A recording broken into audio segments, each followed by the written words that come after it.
Greetings and peace be with you. I'm Reverend Mitzi. Welcome to Unity of Tempe. If you're watching online, I affirm that you join us very soon. And if you're not going to be here, if you're going to be out of the country, remember you can catch us online. The message is posted later in the day. So our February theme is a spiritual journey of love, and we have set the foundation that first week by really deepening into self-love. If you missed it, I encourage you to watch it, because it was 9 tips about loving ourselves in a deeper way. And on the second week, we explored how to use the gift of love process. And last week, we looked at the first chapter of a book by Unity teacher and minister and author Eric Butterworth called Life is for Loving. So today we're going to conclude this series as we look at one question that could radically improve the relationships we have with our family and friends. Who wants to improve those relationships? Anyone want them to stay, not improve them? No, we all want to improve them, right? And we can even improve the relationship with ourselves and even with those pesky and challenging people. Anyone have any of those in your lives? Yeah. Oh, yeah. Now, I don't know about you, but when I'm feeling down, what I want more than anything is to feel loved. Anyone else? You want to feel loved. And when we feel out of sorts, many of us we just long to know that we're loved, to have others reach out and tell us that they care about us. Yet sometimes we can't receive what we really want because we're not in that emotional space to ask for it. Anyone ever been there? You're like, I really want someone to love me, but I can't ask for that, right? It feels weird, first of all. And then secondly, you're not in the emotional space to ask for it. Rumi, that wonderful 13th century Persian poet, said, and let's say this together, your task is not to seek for love, but to seek and find all the barriers within yourself that you have built against it. Wow, I could do a whole message just on that. Kind of did with the self-love one in a way. But we think sometimes others should just know what it is we want. They should just be mind readers. Can't you see I'm feeling down? Can't you see I'm disappointed? Can't you see that I just need to know that I'm loved, right? We think that. But there are those who know how to love us automatically, intuitively, instinctively, innately. They don't have to be told what we need.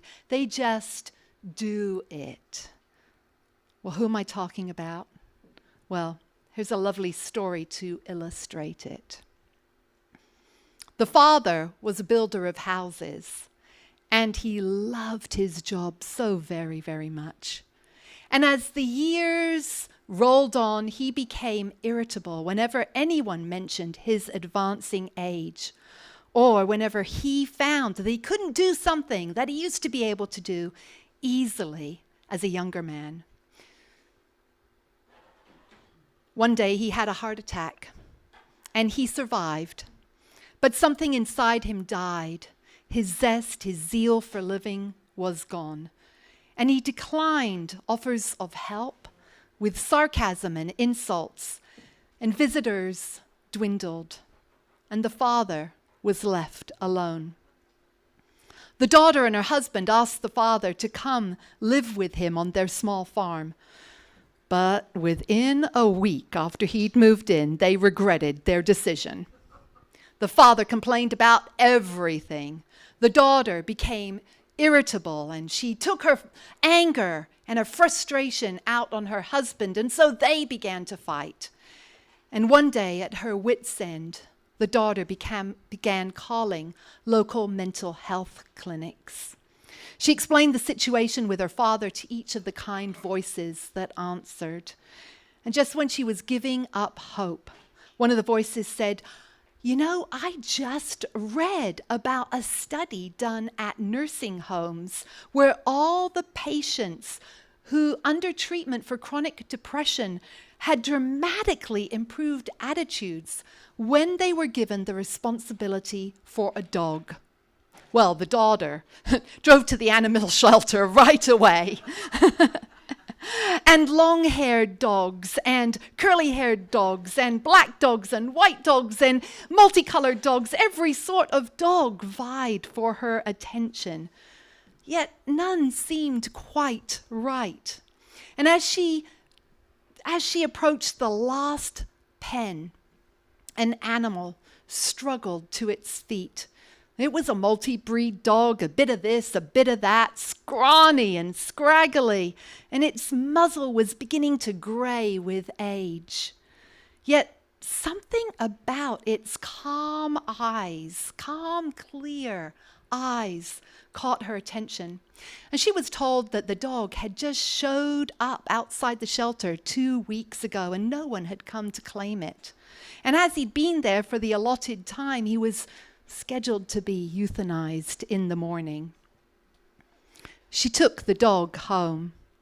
The father wrinkled his face in disgust. Ugh! If I'd have wanted a dog, I'd have gotten one, and I would have gotten a better specimen than that scraggly old thing. That bag of bones, take it back. I don't want that pathetic thing.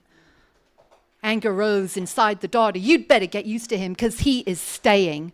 And the father ignored her. Did you hear me, Dad? She yelled.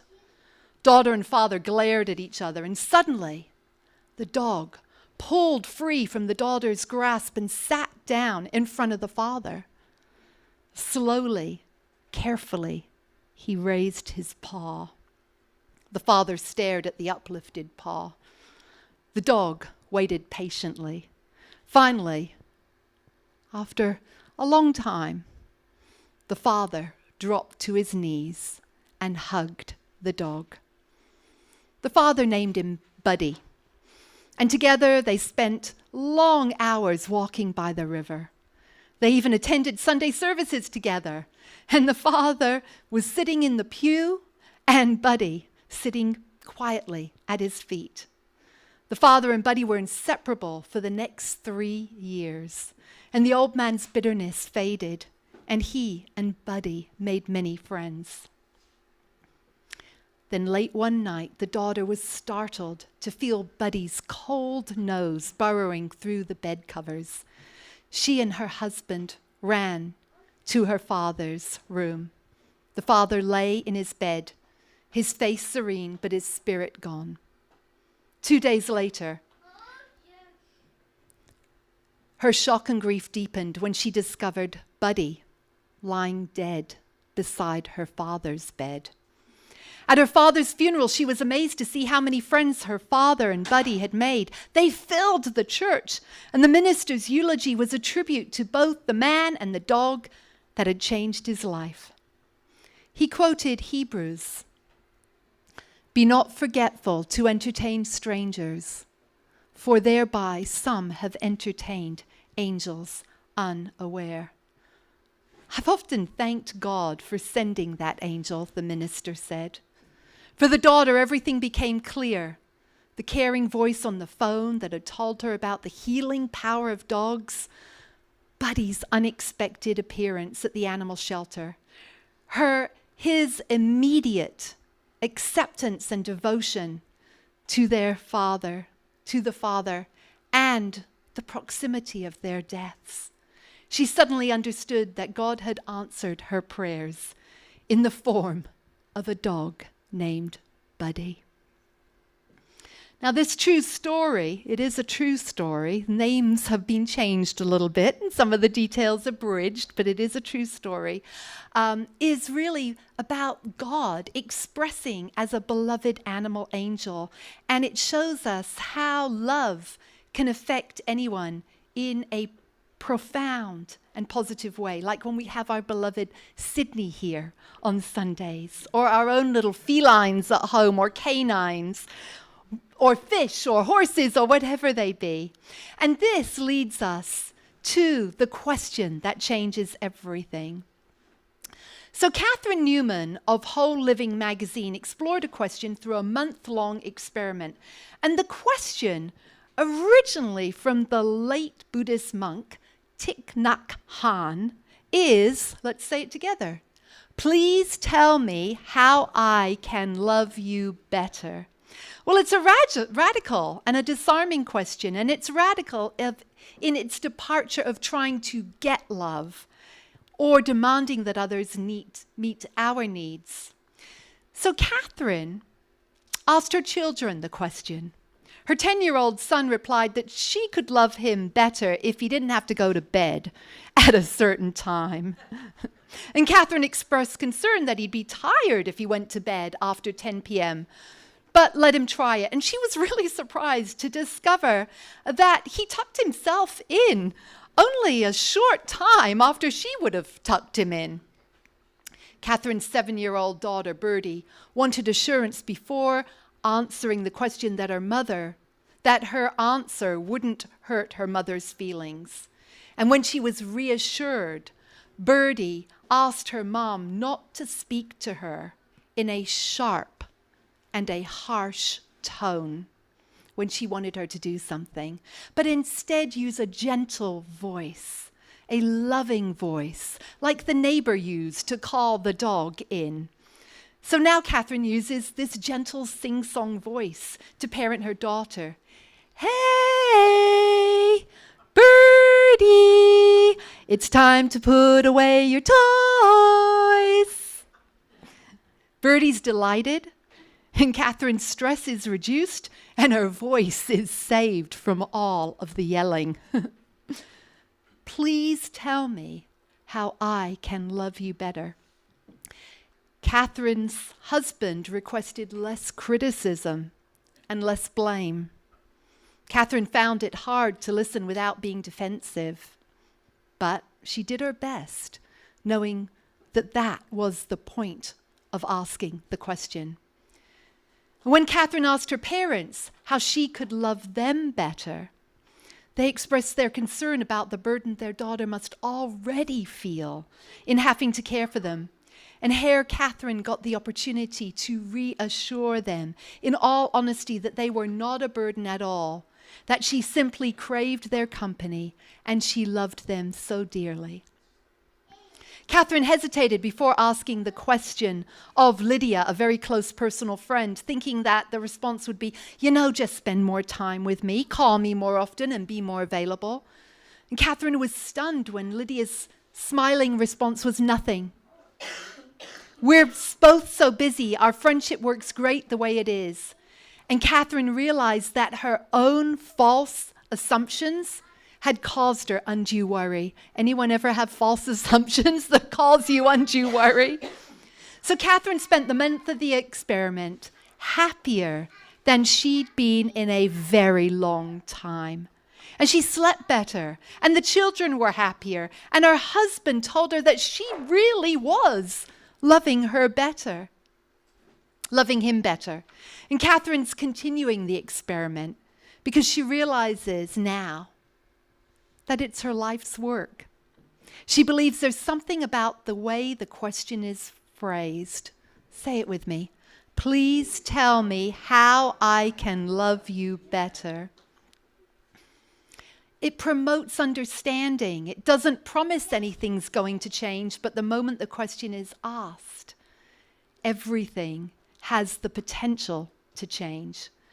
So when you're ready and willing to ask the question with an open heart, the answer may astound you.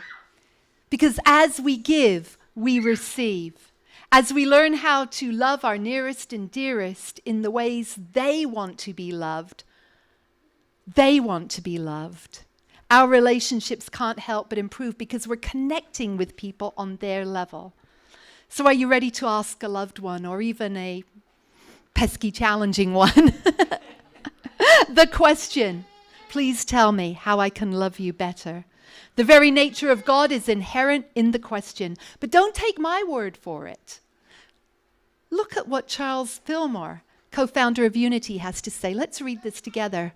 When love, the universal magnet, is brought into action, it will harmonize all the forces of nature and dissolve the discords that now infest earth and air.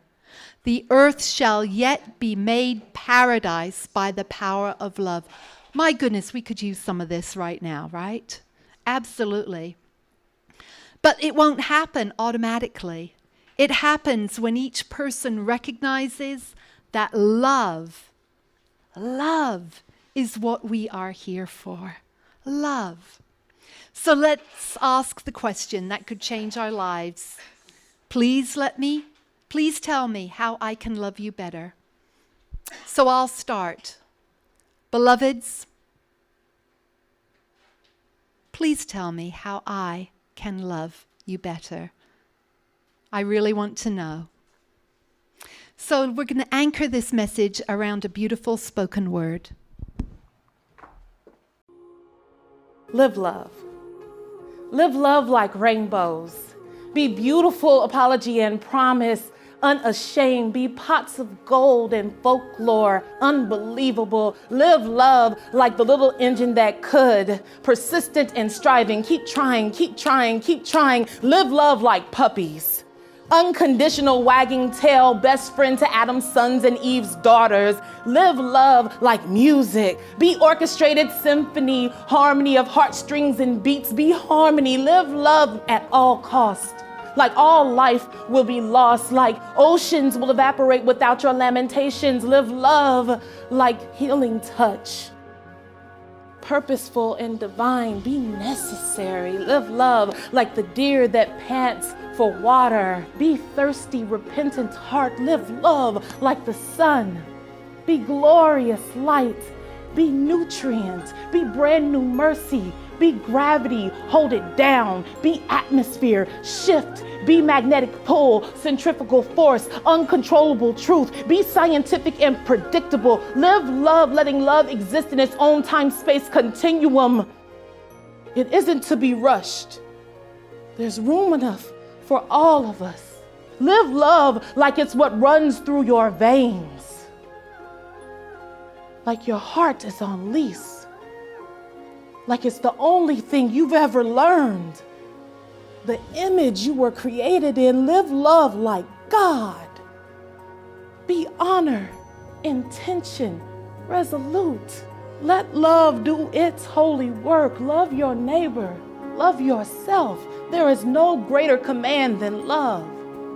Live love.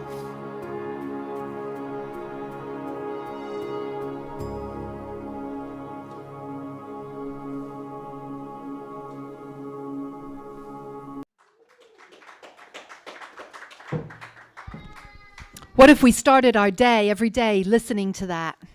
You can find it on unity.org, on YouTube, and you can find that's Sherry Hall, spoken word. What if we started our day every word and remembered everything that we've learned during this and deepened into during this series on love? And if you missed any of it, please go back and watch it. And when you feel down, when you feel like I don't love myself right now, so how can I love another? Go and watch the one on self-love. Because we all struggle with loving ourselves. And if we're not loving ourselves, we can't love others. We can't give away what we don't have within our own soul. And so we continue to grow and expand and ask questions and deepen into that. And remember that we are here to love one another. The world is pretty crazy out there. There's a lot of division, there's a lot of war, there's a lot of hate, but it begins with us. It begins with us saying, that's enough. I am going to live love in my life, and I'm not going to beat myself up when I fail. When I go outside, and then I remember I just gave a message on that, and now I'm getting frustrated at someone who is hogging up the area where I'm supposed to go. She's parking in a place that's not a parking place, and I'm just like, what are you doing, lady?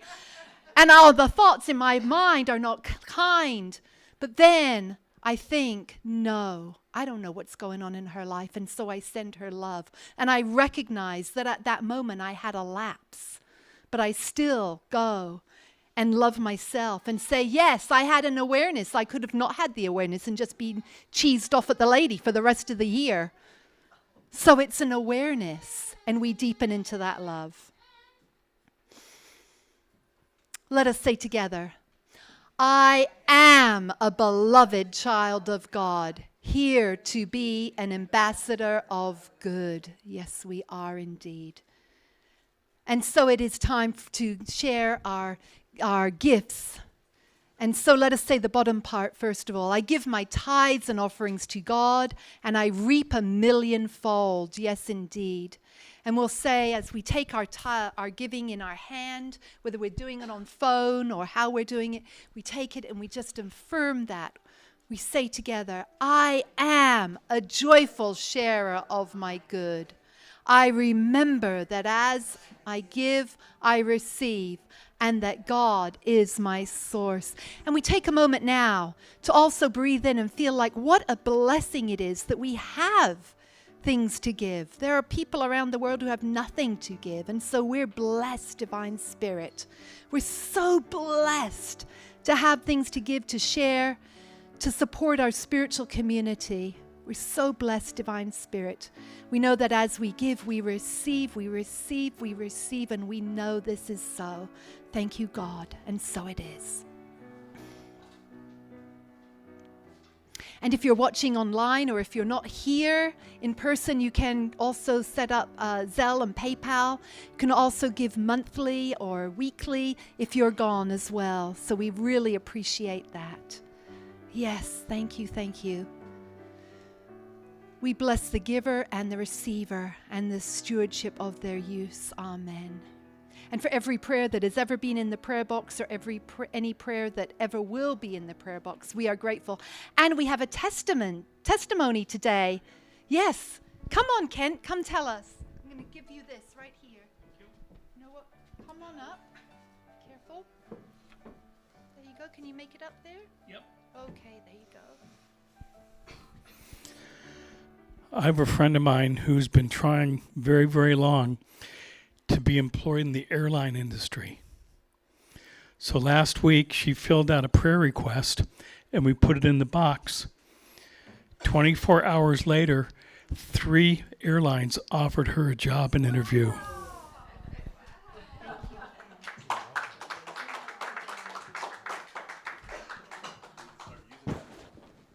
Yes.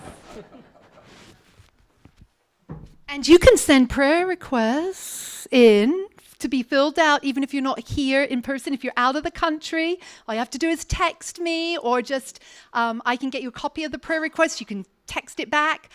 So yes, prayer is powerful. We also have our prayer call on Thursdays at 10 a.m. Anyone is welcome to join that. So thank you for your January contributions. And look at all these goodies here. We're so grateful, so grateful. Thank you to everyone who brought things in for this month. Thank you. And then the next one will be at the end of March. And so I believe that might also be Easter, but I'm not sure. So yes, it is. So we'll have that on the end of March, and the end of April will be our next ones. So we have our annual meeting next Sunday, and it will be short. It won't be a long meeting, but we encourage you to be here and let other people know so that you can be here. Your presence is requested for this. Remember, beloveds, you are important. Turn to someone. Let them know that they are important to you. Jeannie, you are important to me. I love you. Jennifer, you are important to me. I'm so glad you're here. Yes, Lori Sue. Everyone here is very important to me. You matter. You make a difference. You are loved. And so be with us next week for more spiritual inspiration. Invite someone to come join you and let us know how we can support you in creating your best life. So we'll say together the prayer for protection. The light of God surrounds us. The love of God enfolds us. The power of God protects us. The presence of God watches over us. Wherever we are, God is. All is well, and we are grateful. Yes, we are.